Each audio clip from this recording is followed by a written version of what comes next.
کسی مشکلات کی بنا پر اگر آپ نے ایک اینٹ کے حساب سے آپ نے اونچا کر دیا اس سجدگاہ کی جگہ کو تو کوئی مسئلہ نہیں ہے، کر سکتے ہیں، کوئی مسئلہ نہیں ہے، ٹھیک ہے، کر سکتے ہیں آپ اونچا۔ ایک مسئلہ یہ ہوا، اب کسی کے لیے مشکلات ہے، کوئی سجدہ کر ہی نہیں سکتا ہے، ڈاکٹر نے منع کیا اس کو جھکنے کے لیے، وہ کیسا سجدہ کرے؟ آیا فرماتے ہیں یرفع شیئن، یا وہ کسی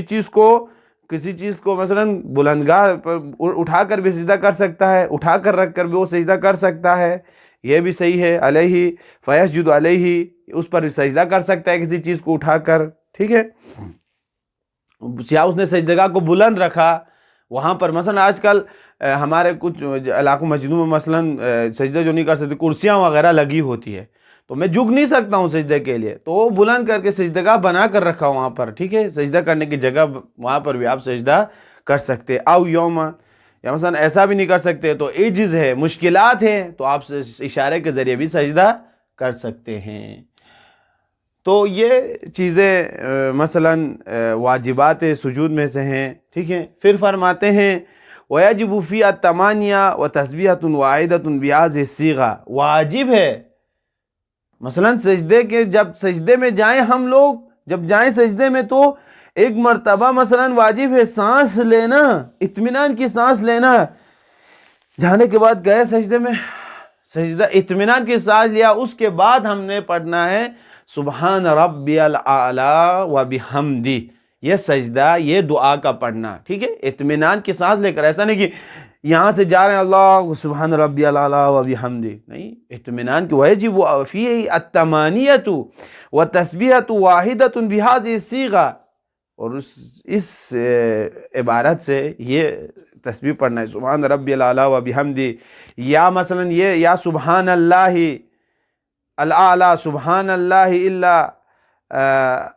الا الاعلی و بحمدی، او اللہ رفع الراس منہ الى حد القیام والتکبیر عند الرفع التمانیہ فی هذه القاعدہ الحقیقہ والتکبیر عند الہویہ للسجدۃ الثانیہ والتمانیۃ وتسبیحۃ واحدۃ کما فی الاولی التکبیر عند رفع الراس منہا۔ فرماتے ہیں کہ مثلا یہ جب ہم تسبیح پڑھتے ہیں سبحان ربی الاعلی بھی پڑھ سکتے ہیں، سبحان اللہ بھی پڑھ سکتے ہیں، اس کا ترجمہ بھی یہاں پر بیان کیا ہے۔ پھر جب سجدے میں جائیں تو آپ کھڑے ہو کر آپ نے قعود کی حالت میں آ گئے تو وہاں پر بھی آپ نے اطمینان لینا ہے، اطمینان لے کر ہم دعا پڑھتے ہیں وہاں پر سجدے میں، مثلا ربنا اتم لنا نورنا واغفر لنا، ٹھیک ہے، یا اللہ یا رحمان، اطمینان کی سانس لینے کے بعد اس دعا کو پڑھنا ہے۔ پھر آپ نے دوسری مرتبہ کیا کرنا ہے؟ سجدہ پڑھنا ہے، سجدہ کرنا ہے۔ جب سجدے سے سر اٹھاتے ہوئے آپ نے اللہ اکبر تکبیر کا پڑھنا، جب آپ سجدے میں چلے گئے پہلے دوسرے سجدے کے لیے جانے کے لیے کھڑے ہو رہے ہیں تو اللہ اکبر، یہ کیا ہے؟ واجبات میں سے، وجوب میں ہے کہ اس تکبیر کا بھی پڑھنا، تو یہ واجبات سجدے میں سے ہو گئی۔ اب آگے مستحبات میں سے فرماتے ہیں شاہ سید محمد نوربخش رحمۃ اللہ علیہ وسننها وضع الانف علی الارض وزیادۃ التسبیح کما فی الرکوع والدعاء فیہما وصیغۃ بہذہ اللہم لک سجدت ولک اسلمت وبک آمنت۔ مستحبات سجدہ یہ ہے کہ سنتیں یہ ہیں کہ ناک زمین پر آپ کا مثلا رکھنا، زمین پر رکھنا ناک کا، اور تسبیح کا زیادہ پڑھنا، جس طرح رکوع میں یا دعا کا پڑھنا ہے ان دونوں سجدوں میں، جیسے دعا مثلا اللہم لک سجدت ولک اسلمت وبک آمنت سجد وجہ الذی خلقہ وصورہ وشق سمعہ وبصرہ فتبارک اللہ احسن الخالقین، یہ بھی پڑھ سکتے ہیں تسبیح، والدعاء، اور یہ دعا بھی کر سکتے ہیں، ٹھیک ہے۔ ایسا نہیں کہ آپ سبحان ربی الاعلی و بحمدی بول کر مثلا آپ کھڑے ہو، ایک تسبیح یہ والی بتائی میں نے پہلے اللہم لک سجدت ولک اسلمت وبک آمنت، مثلا یہ تسبیح بھی پڑھ سکتے ہیں، اور تسبیح کے ساتھ ساتھ بھی آپ دعا بھی کر سکتے ہیں سجدے گاہ کی حالت میں، کیسے؟ وصیغۃ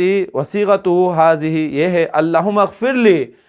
سجدے میں بھی جا کر آپ دعا کر سکتے ہیں، خدایا ہماری مغفرت کر، ورحمنی، ہم پر رحم کر، واہدنی، اور کیا کر؟ ہماری ہدایت کر، وعافنی، ہمیں عافیت دے، واعف عنی،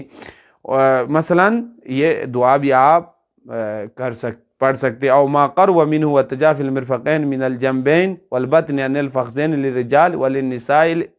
الانضمام۔ اب یہاں پر ایک مسئلہ ہے، دیکھیں سجدگاہ کی حالت میں مرد کے لیے بتایا گیا کہ آپ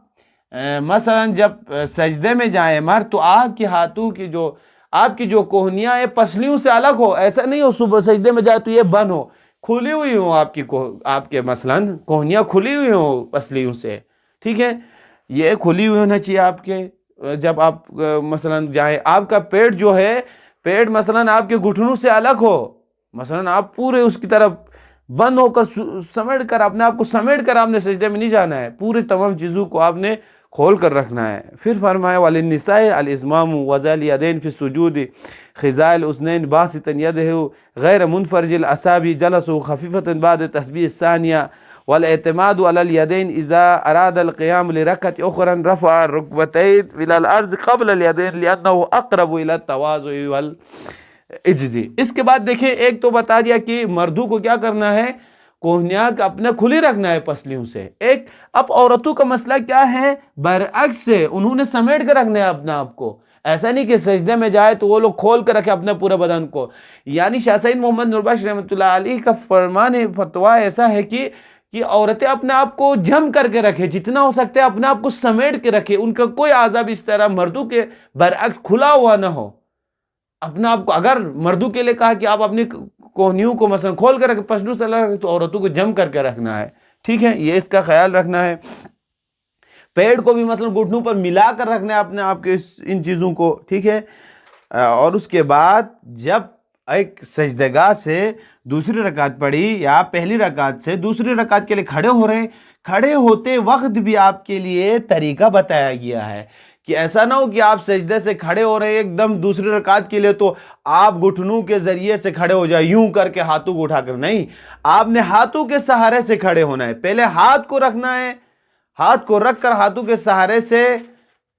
پہلے اپنے گھٹنے اٹھانے ہیں، اس کے بعد آپ نے کھڑا ہونا ہے۔ ایسا نہیں کہ آپ پہلے گھٹنے اٹھائیں پھر یوں کر کے کھڑے ہو جائے، کیونکہ اس کی علت بھی بتائے لِأَنَّهُ أَقْرَبُ إِلَى التَّوَاضُعِ وَالْعِجْزِ، یہ سب سے زیادہ نزدیک ترین کیا ہے، تواضع اور انکساری کی ایک کیا ہے، نشانی ہے۔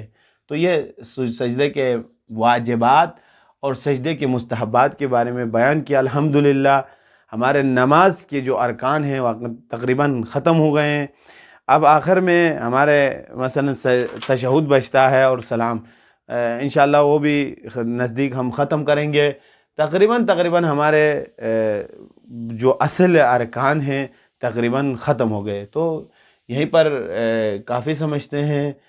درس فقاوت انشاءاللہ بھی نماز کا طریقہ بھی بتائیں گے۔ پروردگار عالم ہمیں توفیق دے ہم نماز کو صحیح اور درست طریقے سے پڑھیں، اور جو فتویٰ شاہ سید محمد نور بخش رحمۃ اللہ علیہ نے جو طریقہ ہمیں بتایا اس پر عمل پیرا ہونے۔ ربنا تقبل منا انک انت السمیع العلیم برحمتک یا ارحم الراحمین۔